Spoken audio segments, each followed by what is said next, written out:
Alrighty guys, in today's video we're going to be talking about 5 trout lures you should never leave home without. Number 1 on the list is going to be a Mr. Twister. I just started using it like last summer, but I caught a lot of trout on them and had some really good success, so I think you should try them out. Usually when I'm using those, I like reel at a medium speed and then jig every couple seconds. But yeah, they can definitely be a really useful lure, so I think you should always have these in your tackle box. Alright, so number 2 is trout magnets. As you can see, this one's red, but you can get them in all sorts of colors: white, brown, pink, all sorts of stuff. But most of the time I use these in creeks, but you can use these in a lake or a river under a bobber too.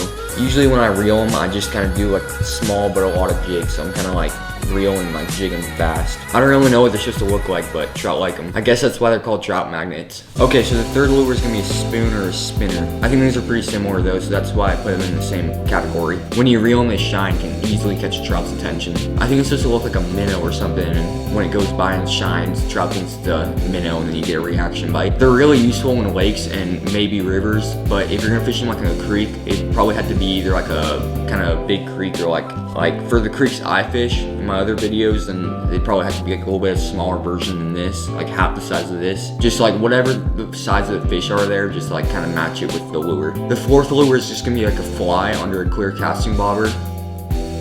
You also could just use a fly rod, but if you don't have one or you want to use a spinner rod, you can use one of these clear casting bobbers. Put the fly like under the casting bobber and then put a little split shot above the fly and just reel it really slow through the water. And then when the bobber goes down, then you set the hook. These clear casting bobbers are good because then it's not like a big old like red bobber going through the water, and that can catch the trout's attention, spook them way easier. You can use nymphs, woolly buggers, leeches, or really any other fly that like is not a dry fly. Anything that goes under the water. For some flies though, you're just gonna want to like reel at different speeds and stuff. But yeah, this is super underrated on a spinner rod.